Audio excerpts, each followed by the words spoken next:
have done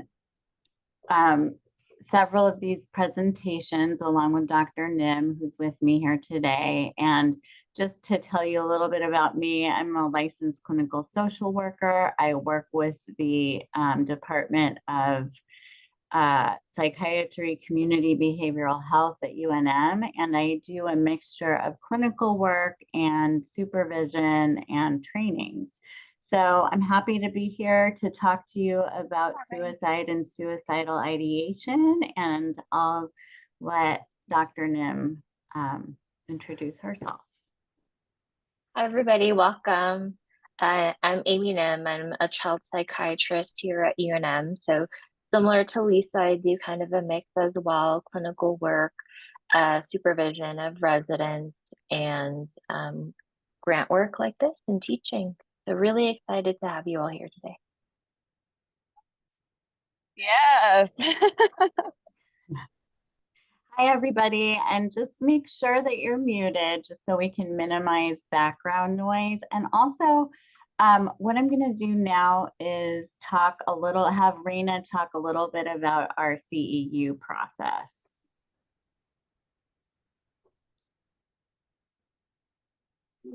Good morning, everyone. I'm Raina. I'm the program coordinator helping with these recast sessions. So at the end of the presentation, we will drop the evaluation link in the chat. So to receive your certificate, we ask that you complete the evaluation within 48 hours, and that'll auto-populate for you to take a screenshot of and print. But if you do have any issues completing the evaluation, please feel free to reach out to me, and I'll be sure to put my email address in the chat box for you as well. Thanks so much for being here.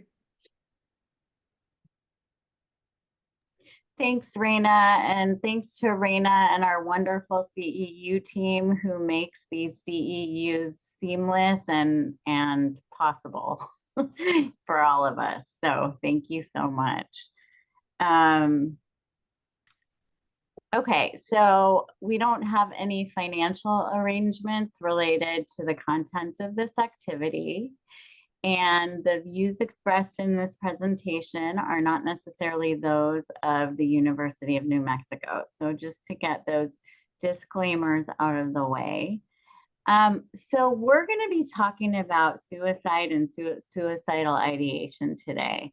And so I just want to say right off the bat, it's important that you take care of yourselves. Sometimes people can feel activated or triggered when we're talking about suicide, self-harm, suicidal ideation, and sometimes it can catch you off guard. So I urge you to just take care of yourselves and take breaks if you need to. You know, it's not necessary for you to have your camera on during this presentation, although if you want to, we love to see your lovely faces. So what we're going to do is we're going to start with talking about some statistics and discussing prevalence around suicide and suicidal attempts in adults. Okay, this presentation is focused on adults. Suicide in youth is kind of a whole other topic. And so we're focusing on adults today. Then we're going to talk about myths and misconceptions surrounding suicide that can make it worse and can make the prevalence and stigma around suicide worse. And then we're going to talk about warning signs in people who struggle with suicidal ideation and may have had suicidal attempts in the past, and what resources that are out there. Now, I recognize that some of this may be review for a lot of you, because I'm not sure how many providers are with us today, but we're going to do a poll. So I have an understanding of the dynamics of suicide and suicidal ideation, and I have received training in the dynamics of suicide and suicidal ideation. So like Raina just launched the poll, and if you could just take a stab at those questions just so we can take a look at who's in the room.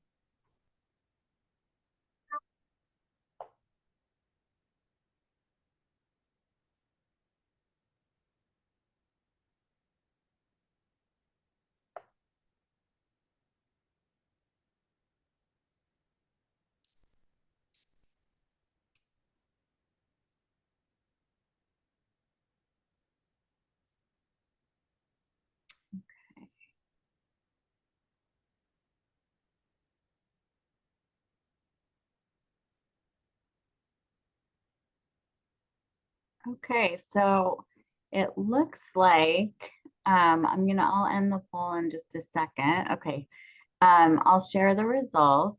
It looks like there's a lot of you who have some understanding of suicide and suicidal ideation. So that's wonderful. And if you marked not true at all, you're also in absolutely the right place. And some of you have had some training, so that's good. And for those of you who haven't, that's what we're here for. So, okay, great.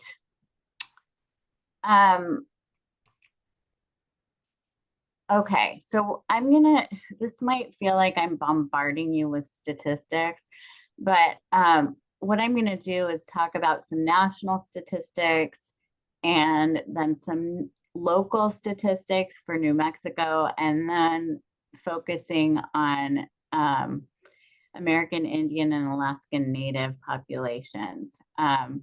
So obviously it's a major health issue in the United States. It's the 10th leading cause of death in the US, which is quite high. And so out of 100,000 people, 14.5,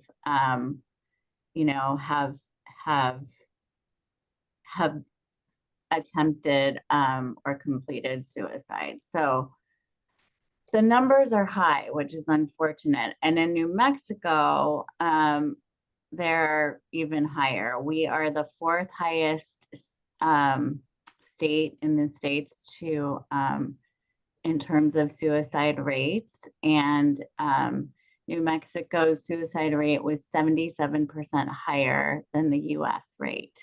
So, and that equals out to about 10 per week, which is hard. And so I have, just to instill some hope, I have read some articles and some information about the suicide rate decreasing somewhat in New Mexico. So unfortunately, statistics were always a couple of years behind in what we can share, but this is getting a little bit better. But the reason why there's so many programs around suicide prevention is because it is such a large issue in our state. So again, it's the 2nd leading cause of death for youth, which we're not talking about today. It's the 6th leading cause of death for men. And again, this is in New Mexico. And then the highest suicide rates are among American Indians and Alaskan Natives. So all of these statistics can be found on the newmexicohealth.org. The link is here, and I'm going to give you a list of links as I'll put them in the chat in a minute, or when I'm not presenting. And then at the end, you can have a copy of the slides. Raina can send them out if you want a PDF of the slides. So these next few tables are related just to American Indian and Alaskan Natives. And as you can see, this is, the American Indian and Alaskan Native populations are much higher than overall US, and really went up for both in 2020. And then this is in terms of age. So in blue is American Indian and Alaskan Native populations. And I do want to say one thing. We don't have a breakdown in terms of tribal communities. Okay, so there's some tribal communities that have very little suicide or suicide attempts. I don't have a breakdown of actual tribal communities. So I just want you to realize that this is across the board and it's not just New Mexico. These particular stats are Native populations across the United States. And then this is past year, so in 2020. And of course, in 2020, these went up quite a lot for obvious reasons. So so that's what we see. So death by suicide has increased from 17 per 100,000 to 24 per 100,000 in 2020 among American Indian and Alaskan Native populations. The overall rate increased slightly from 12 to 14 per 100,000.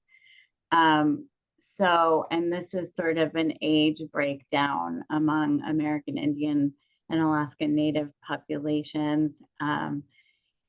And this is also something we see across the board, is that suicide and suicidal attempts affect youth to a large degree, and younger populations are more affected by, or, you know, have higher rates of suicide.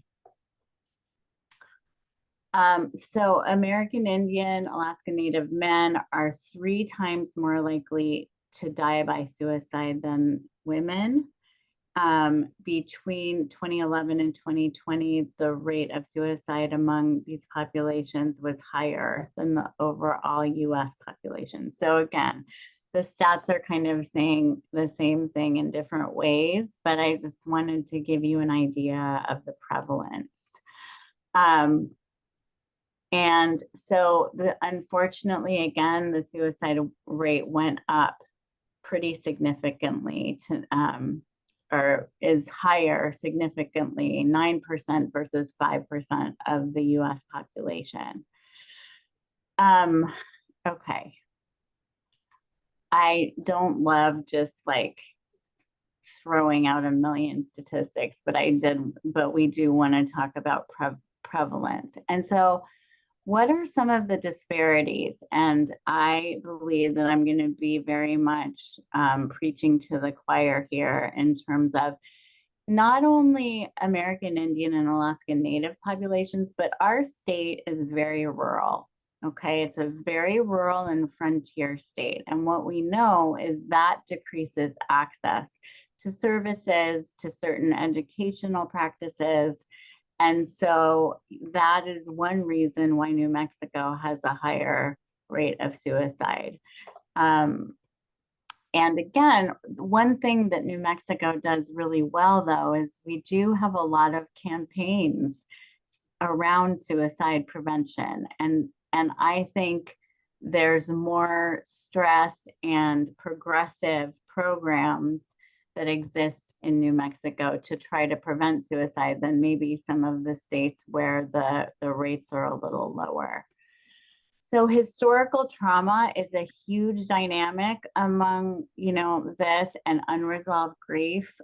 Historical Native American trauma and understanding just the overall psychological wounding of the population, that is always a backdrop that of course we need to consider when we're working with American Indian and Alaskan Native populations. And I focus on the historical trauma of tribal populations in this talk, and I know that many other populations have other forms of historical trauma. So I just want to put that out there. Because we're such a rural state, there's less access to mental health services, you know, maybe even hospitals or substance use treatment. So even if somebody is ready to get help, the access of those services isn't always easy to get to.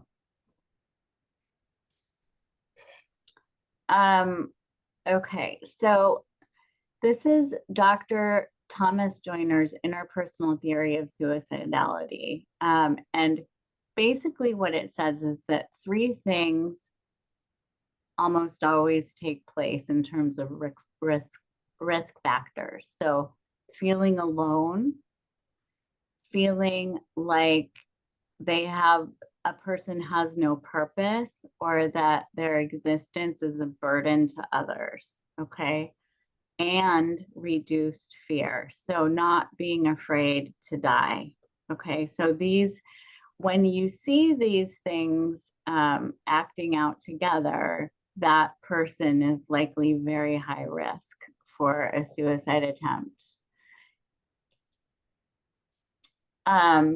So for Indigenous people, centuries of genocidal attempts and the creation of policies to dismantle our nation's modern cultural appropriation and persistent, ever-present messages in the media and society that show us as a dead or dying culture, keep our people locked in the deadly intersection of factors that are claiming the lives of our young men, okay? And this is from Shelby Rowe and the Chickasaw Nation, just pointing out that because of historical trauma and a history of genocide, this dynamic of suicide in American Indian and Alaska Native populations continues to be perpetuated.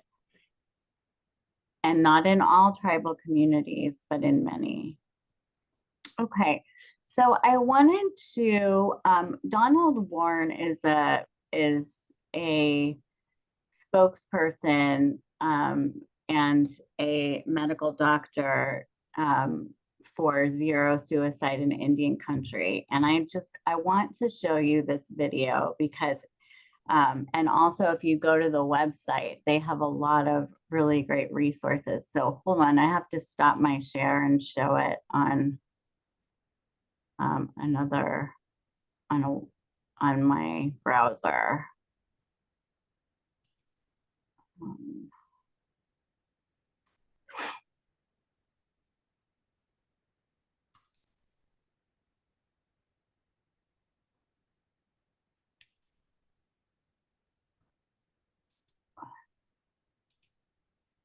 I'm never very good at sharing my screen. I don't know why it always gets me. Okay, so here we go. I shared my sound, so you should be able to hear it, and I will expand it if it allows me to. Let's see.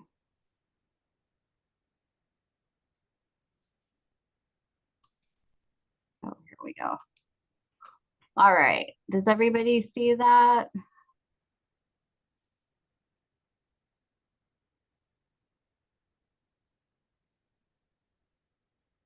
I was able to learn a lot about the beautiful ways of our traditions and participate in ceremonies since I was very young. And during this time frame, I was doing well in school, but I was really wanting to move back and work more with my uncles and go into traditional medicine. But I was doing well in school right here at Arizona State, and I was being encouraged to become a pre-med. And I was really worried that my uncles might be disappointed in me, go to the dark side, so to speak, of medicine as opposed to traditional ways. But actually the opposite happened, and they were very encouraging. And one of my uncles, Ray, he said, I think this is a good thing, but if you do this, you can never forget who you are. You can never forget where you come from. And he also told me, he didn't use the word credentials, but he said, if you're going to do this and do it right, go to their best schools, learn their way of medicine, master their way of medicine, because that's the only way you'll be taken seriously as a Lakota man, as a Lakota physician. And I was very fortunate. I was able to go to Stanford for medical school and did a residency in family practice again back here in Phoenix. And then after several years, I went back to get my Master of Public Health at Harvard. So I have an MD from Stanford, MPH from Harvard, but I've never forgotten where I am from.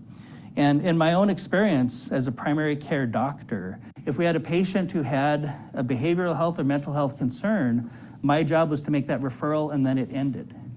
Is that good enough? Is that traditional? Is it holistic? Is it effective?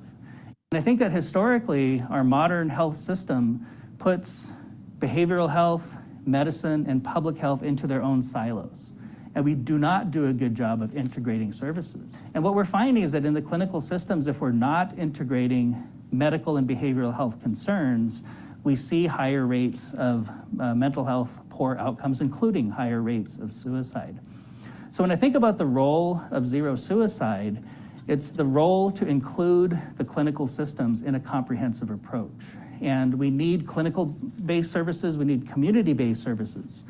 But because it's a multi-dimensional and it includes a lot of different resources within the community, we can't take a one-size-fits-all approach to every sector. It needs a multi-sectoral approach. And of all the programs that I've been able to study, I think that zero suicide holds the best promise for us and Indian country to at least have an approach in the clinical systems.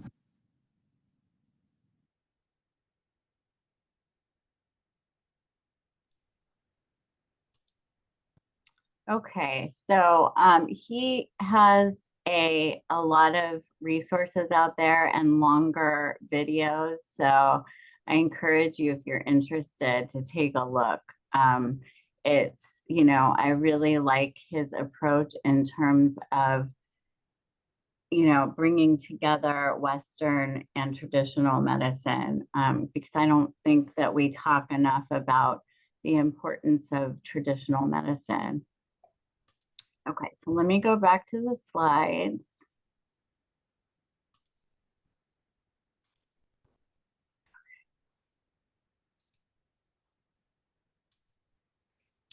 Okay, so now what I would love to do, because we're going to sort of segue into talking about suicide myths and misconceptions, and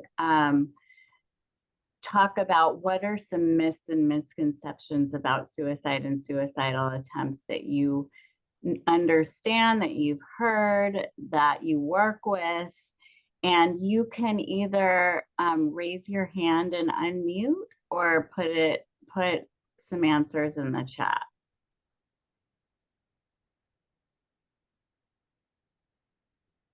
And there are no right or wrong. It's just, I just want to have a little discussion, even if it's in the chat.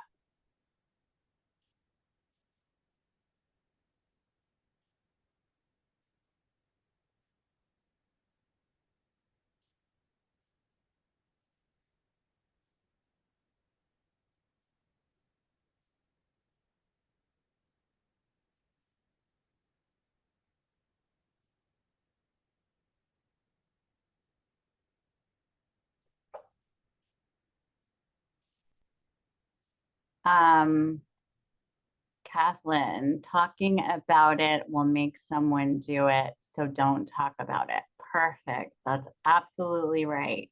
Yes.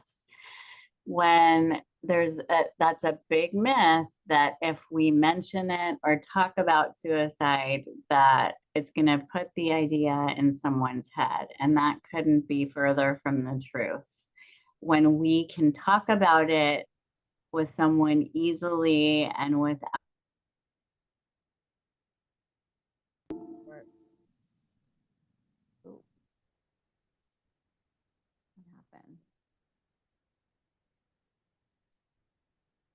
can you guys hear me?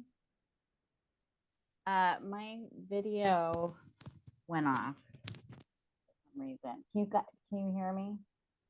Yeah, Okay. we can hear you still. I'll fix it. I'm not sure what happened, but so thank you for that, Kathleen. Anybody else?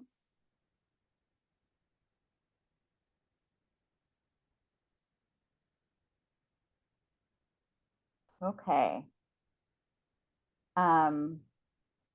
So let's go over some of these myths. People who attempt suicide are looking for attention. Have you heard that before? Suicide attempts are off. So the fact is that suicide attempts are often a sign of extreme distress and perhaps a mental health issue. They should always be taken seriously, right? Regardless of what the motivation is. Only people with mental disorders are suicidal. So what the fact is that mental health disorders are a risk factor, but not everyone who experiences suicidal ideation or has a suicide attempt has a diagnosed mental illness. Life circumstances, trauma, and other factors always contribute to suicidal ideation most often. And I would say trauma is a big one, right? So people, when they don't feel safe in the world and they feel like they can't let go of thoughts and feelings related to trauma, because they are continually exposed to trauma, that's a huge risk factor.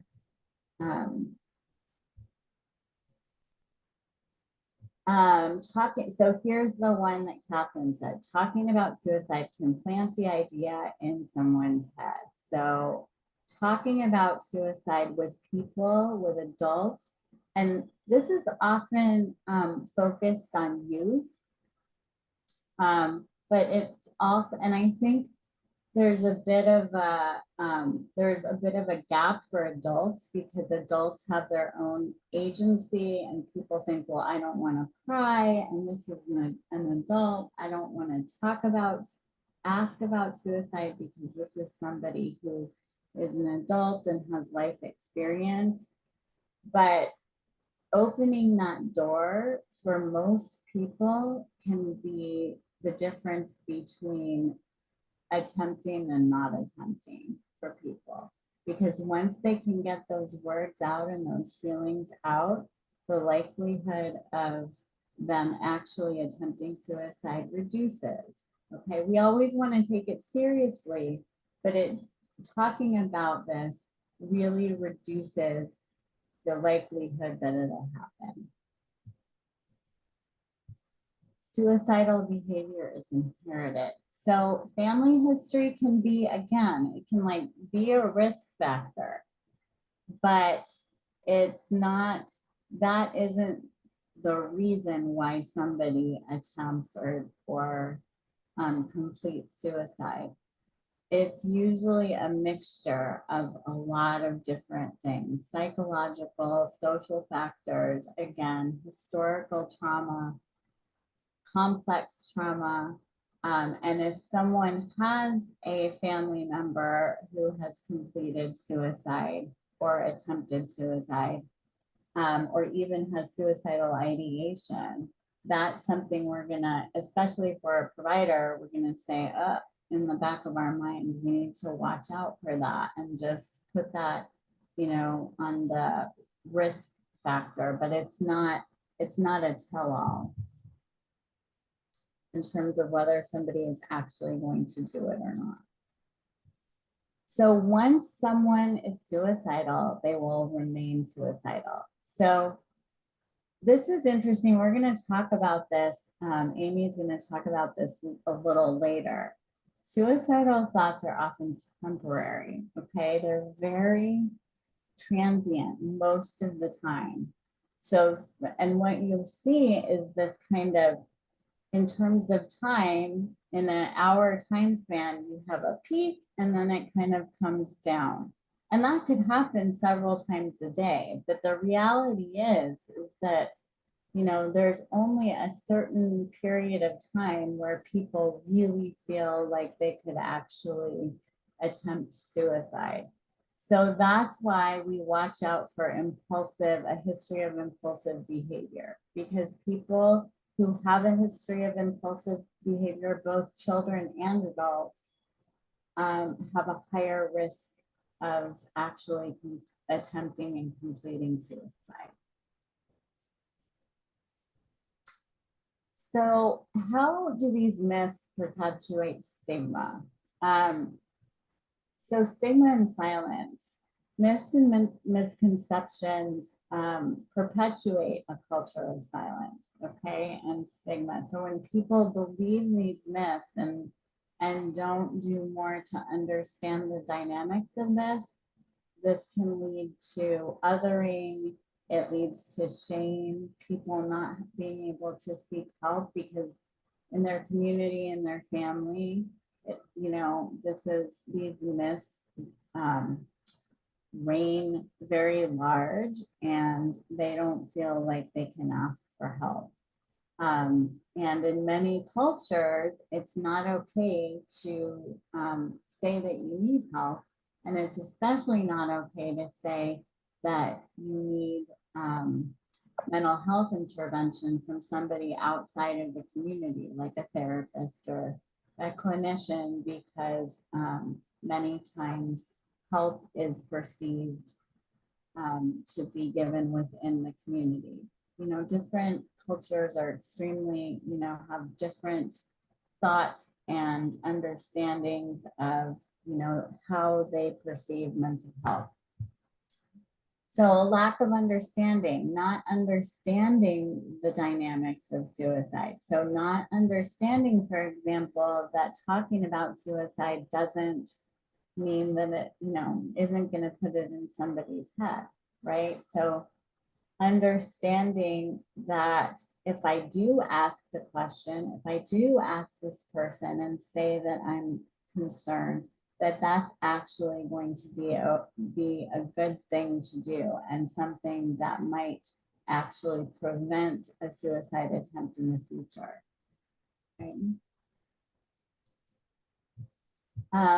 Barriers to seeking help. So again, family members, community members, somebody may have grown up in an environment where when they tried to get help, it was dismissed or not understood, or the warning signs were misunderstood.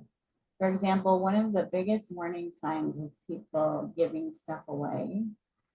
And that can just, if you take that for face value, which many people do, and there wouldn't be a reason why you wouldn't, you could just say, well, okay, maybe that person is, trying to give stuff away because they need more room in their house, so a misunderstanding of warning signs, not understanding, and that's nobody's fault, right? It's just, and that's why I think New Mexico does really well at helping people with campaigns around understanding warning signs.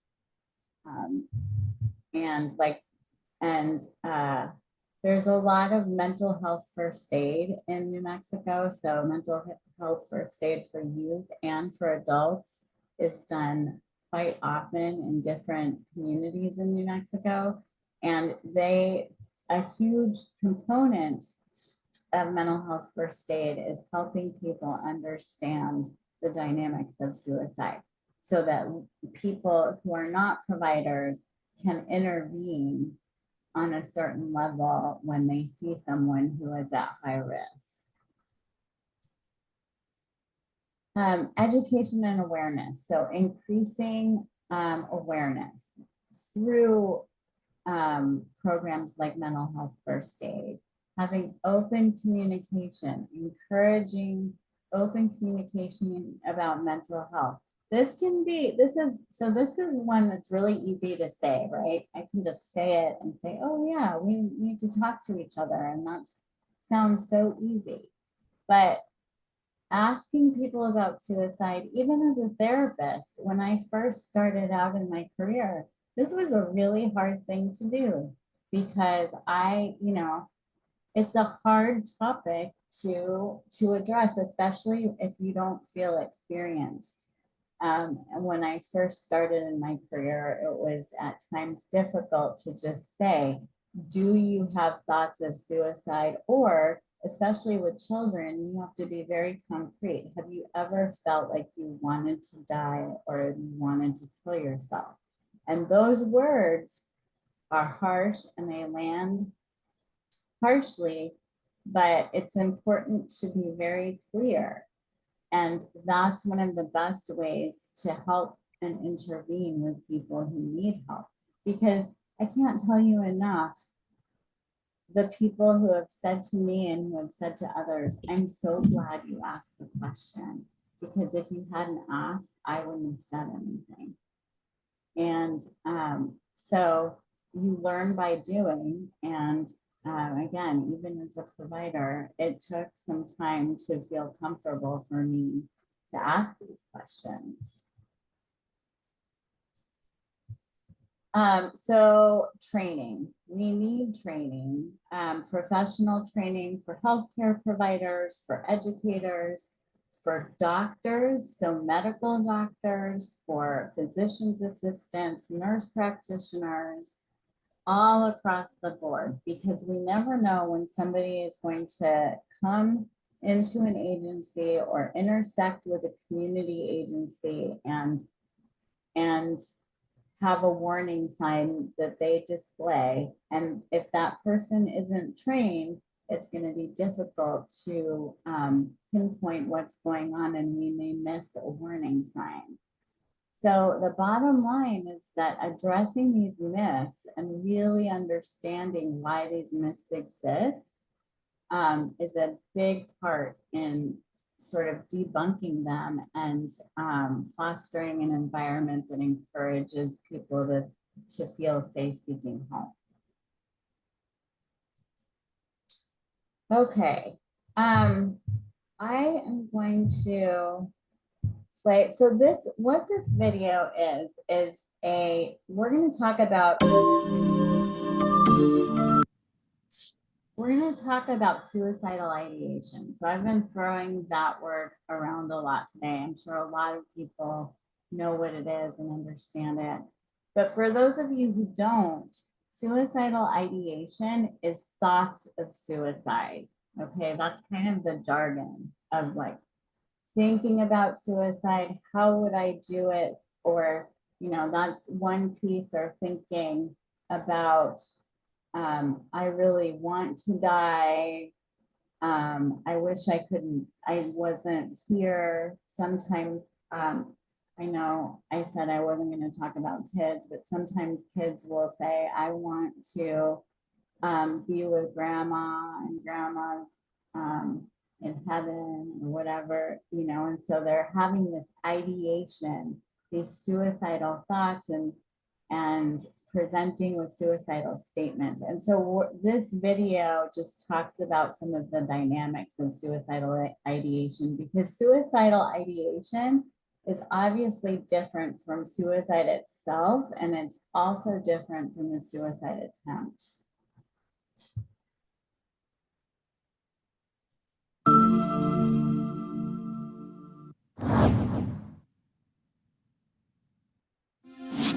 Everyone would be better off without me. I couldn't see any other way out. I wish I could go to sleep and never wake up. I wanted all of this to go away.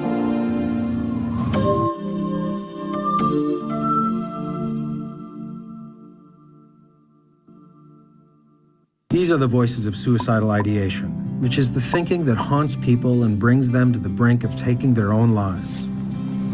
Most of us have been touched by suicide in some way. Some of us have personally lost a loved one to suicide, or we know someone who has. Some of us have had suicidal thoughts ourselves, or even attempted suicide. Far too many people take their own lives every year in America, with especially concerning rates in veterans and adolescents. We know there are certain situations that add to the risk of people attempting suicide.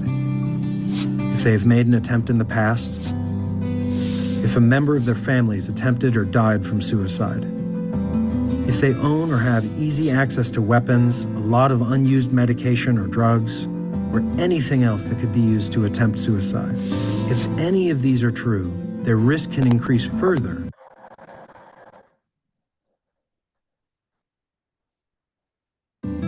if they struggle with mental health problems. Depressed mood and hopelessness are serious risk factors. Other problems like a recent breakup, job loss, or legal trouble can be important to consider. Or if they use drugs or drink alcohol. Both are highly related to death by suicide. And if someone uses much more during difficult times, it's important to notice this. We are completely certain of two things. Suicidal ideation is an emergency, and we can all play an important part of saving someone who might be living it. Here are a few critical things to understand. Most of the time, people don't want to die. Even when things feel very bad, most people truly want to live. People say they just don't want to feel the pain anymore. That's why it's so important for you to know what to look for. So how can you tell if someone in your life needs help, and what should you do? First, really listen. This is often the most important thing to do when someone we know is struggling. If a person is thinking of suicide, he or she says so. Sometimes the person literally comes out and says something like, "I wish I were dead." Other people may mention suicidal thoughts more passively, saying something like, "If I were gone, no one would notice," or "I have nothing to live for," or "I just wish all of this would stop." Then, watch. Heavy or increased drug or alcohol use can be a warning sign if someone has been thinking of suicide. Also, pay attention if someone is socially isolated, or if someone tells you he or she is feeling overwhelmed by stressful situations that don't seem to have solutions. We need to notice when our friends and family are having more trouble than they usually do. Finally, ask. If anything does not feel or sound right to you, or if you're worried at all, ask about it. Make it straightforward and don't be afraid. Use these words. Are you thinking of killing yourself? You will not give someone the idea if that person wasn't already considering it. In fact, most of the time, people feel relieved that they can talk about what they're struggling with, and you very well might save their lives. If you think someone is in danger of suicide, stay with them and get help. If your friend or loved one admits to thinking about suicide, make sure the situation is safe and stay with the person. Validate his or her feelings and listen without judgment, even if it's scary. Encourage the person to get professional help right away, and help if necessary, even if this means calling 911 or going to the hospital. Every one of us has a role to play in preventing suicide. If you are feeling like suicide might be an option for you, please be brave and ask for help. If you're worried about someone you care about, be the one who asks the all-important question. You could very well save that person's life.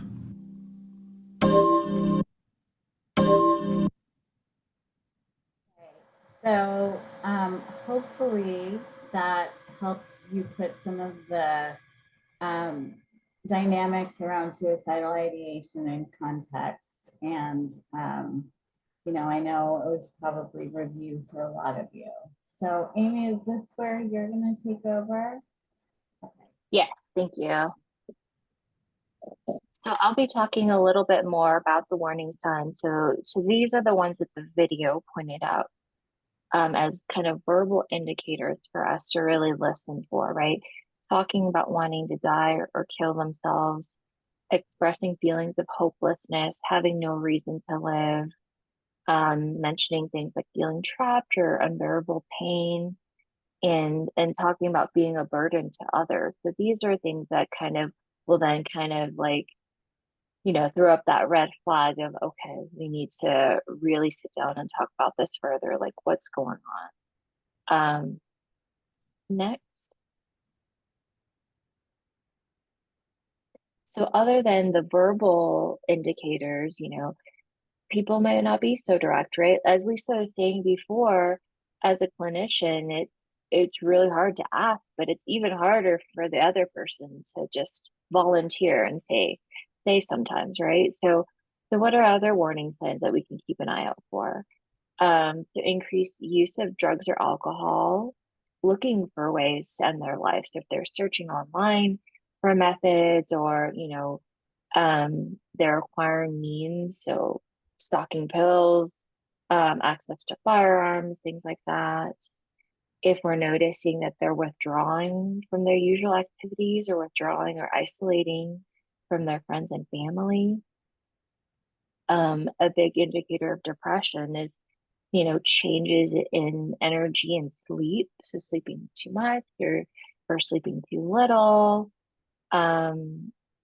visiting or calling people to say goodbye, right? Why would somebody be doing that if they weren't really considering really leaving, right? So and like Lisa said before, sometimes we can kind of misinterpret, so it's always good to ask, but these are just kind of indicators for us to ask further, like what's really going on. Giving away prized possessions, and then changes in their mood, right? Becoming more aggressive, or noticing that they're more tearful or sad or fatigued, things like that.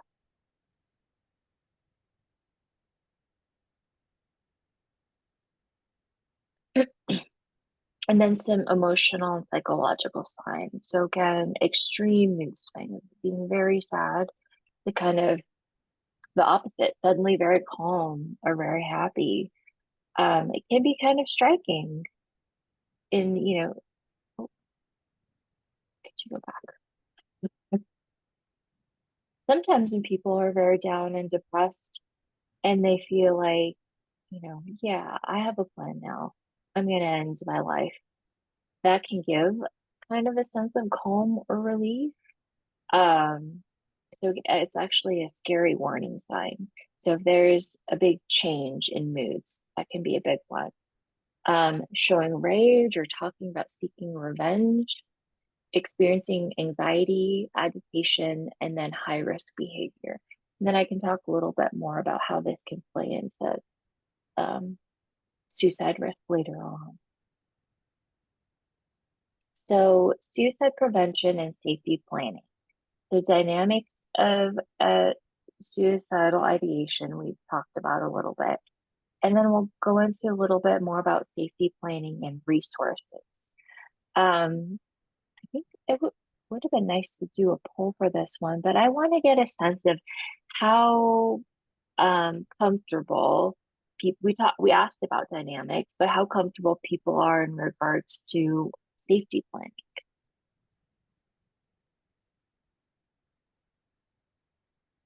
Anyone want to share in the chat if this is something they do often, this is something they've never really learned before?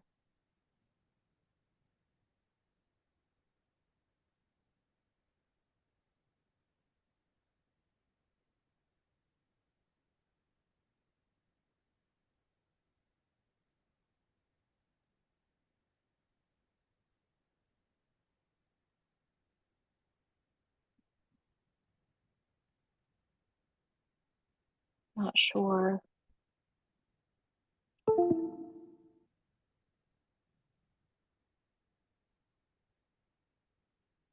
All right, that's okay. We'll go on, and if people are unsure, you all feel free to ask. But common dynamics with suicidal ideation. So motivation to die can really intensify within a narrow window of time. 70% of those making suicide attempts,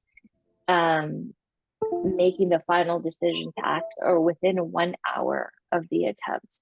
And as you can imagine, the kind of mood aspect, or aggression, anger, revenge, all those feelings can be so strong, and can really peak and heighten and lead to kind of this intensity in this narrow window of time.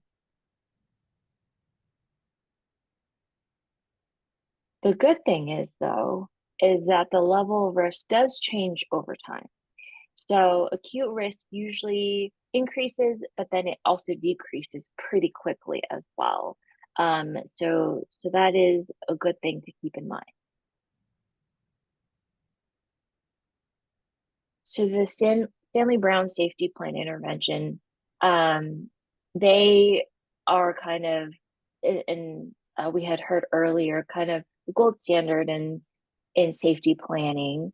And this curve basically helps us understand how, risk does increase over time, it peaks.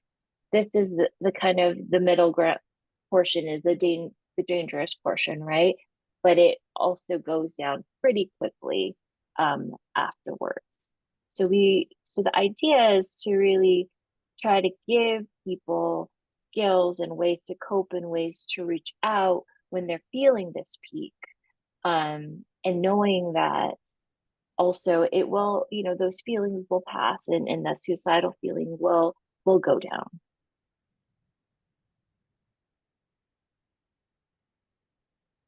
So we can hear a little bit more about Dr. Stanley talking about their plan.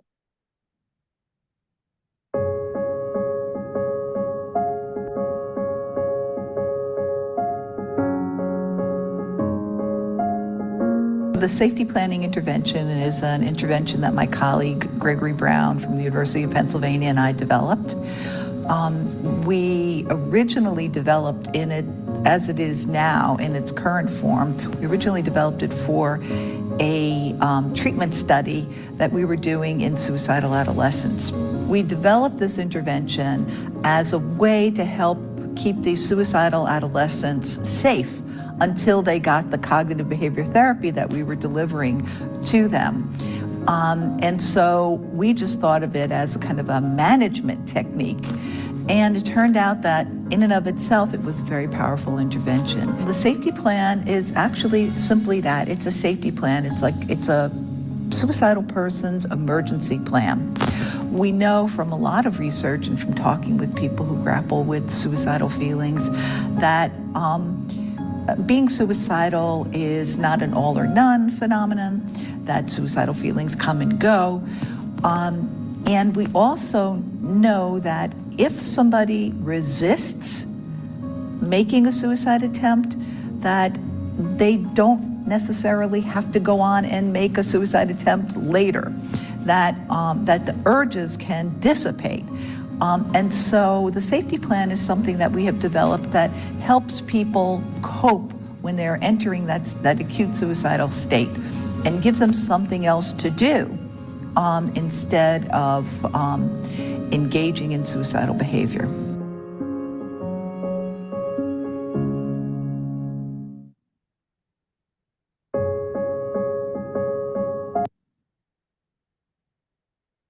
Well, she said the goal of the safety plan is really for people to become more aware of things like warning signs, when they're in crises, when things are really escalating, so they can take action before they're in danger of acting on their suicidal feelings.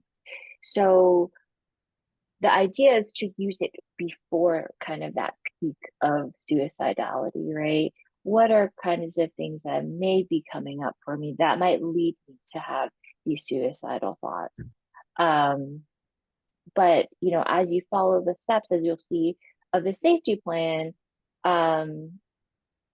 if the thoughts intensify, then we talk about who we can reach out to for help and things like that.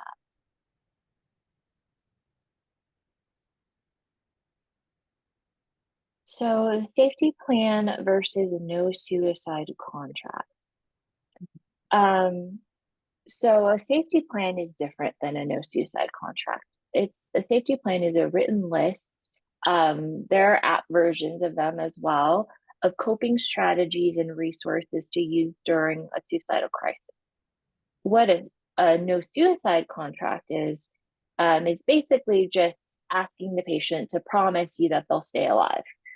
But it doesn't really give them any kind of tools to recognize their warning signs or tools on things to do once those ideations do come and who to reach out to. So a no suicide contract is not really helpful. If you're in person with someone in that moment and say they're not feeling suicidal, or they're feeling a little suicidal, and you just say, okay, promise me that you're going to stay alive. Maybe in that moment they can, or they can feel that way. But as we know, these thoughts can come and go, and they can be, stronger one moment more than the next. So it's not really effective to say, okay, promise me, in this moment, right? We have to give people the tools on how to help themselves when they're not in front of you, on how to decrease those thoughts.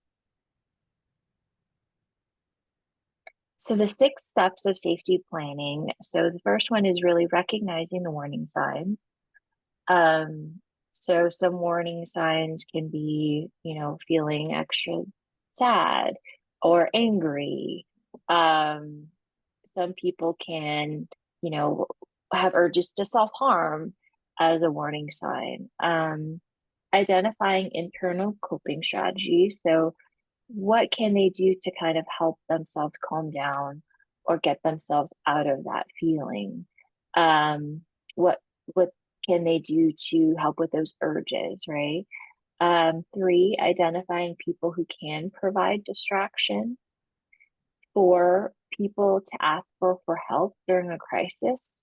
5, contacting professionals or agencies during a crisis. And 6, making the environment safe and reducing access to lethal means. Next.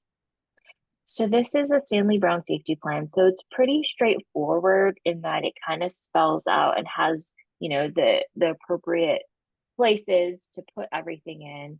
The keys to a good safety plan is being as specific as possible and really trying to help the person put things into their own words, right? Because this is what they're going to take with them. This is what they're going to think about and look at later to help themselves. So if it's in their own words, it's more effective for them to kind of remind themselves what they can do for themselves. When we're talking about reaching out to people, make sure that we're really specific. Like, I'm going to call my friend John, I'm going to call my wife Alice. Just as specific as possible in each scenario is going to be the most helpful. And the last step is, making the environment safe. And then there's also kind of an optional step 7, which is helping the person recognize reasons for living and adding that to the safety plan as well. We talked about before, when people feel burdensome or they lose hope, that's a really big risk for suicide. So if we can remind them of reasons that they do want to live and that reasons that they can be hopeful, and also adding that to the safety plan, that can be really helpful as well.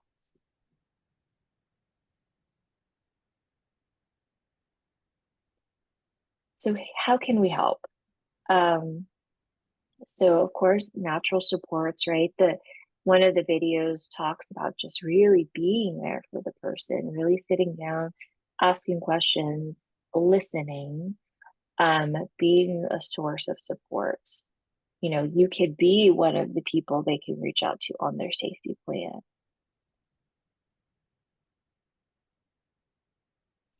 And then encouraging them to seek help for themselves.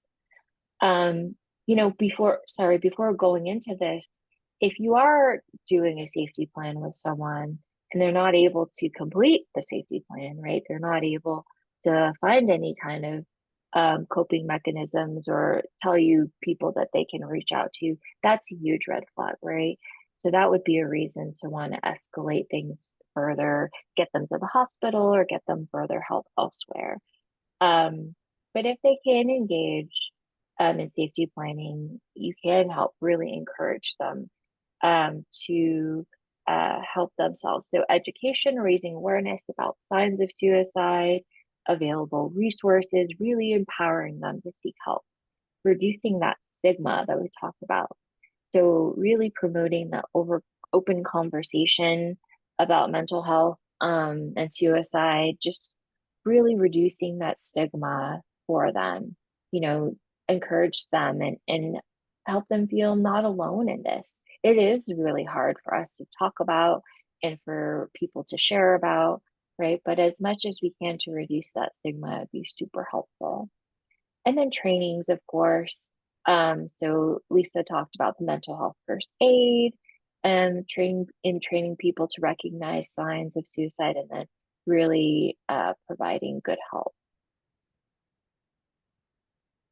And then we're going to kind of end here with a lot of resources available. So we have the National Suicide Lifeline that you can call and talk to. The nice thing about this is it's 24/7, right? So when friends and family can't be there for you 24/7, this is always a good option. The crisis text line, I think a lot of adolescents anyway that I work with prefer really texting. They don't really like, it's awkward for them to talk on the phone, right? So having this other option is really nice too. And again, it's 24/7. And then the Trevor Project, and this is specifically for LGBTQ youth who are at higher risk of suicide. They might feel more comfortable reaching out to the Trevor Project instead. And there's a crisis line for veterans as well, another population that is at high risk of suicide. And it's and a lot of stigma in this population. So it's good to have this other resource too. And then more resources for American Indian and Alaskan Native populations as well. I just realized that typo. So this happens to me all the time where IHS turns into his and I change it. So this Indian Health Services, I'm sure most of you are aware of all of the resources on Indian Health Services. And then 988 has an actual American Indian, Alaskan Native, another typo, Alaskan Native line. And in a couple slides, I really do want to do some resource sharing because, I want to make sure that we are touching on all of the resources that are out there in these smaller rural communities like McKinley County, Gallup. I mean, Gallup isn't, I wouldn't consider Gallup particularly, Gallup is getting pretty urban, but all of the surrounding areas of that part of New Mexico. So I just have a couple here, sort of big ones, but I recognize that just scratches the surface. Sorry, Amy, I just wanted to point out my typos. No, thank you. Yeah, and I think everyone is familiar with our local resources, our crisis hotline as well. So there are all those options there. And then, of course, 988, which I think is really the quickest and easiest way for a reason, right? So I think the good thing is that there's just so many options out there, so many outreach options that we can really recommend. But I would really like to hear from you all too, what other resources that you know about.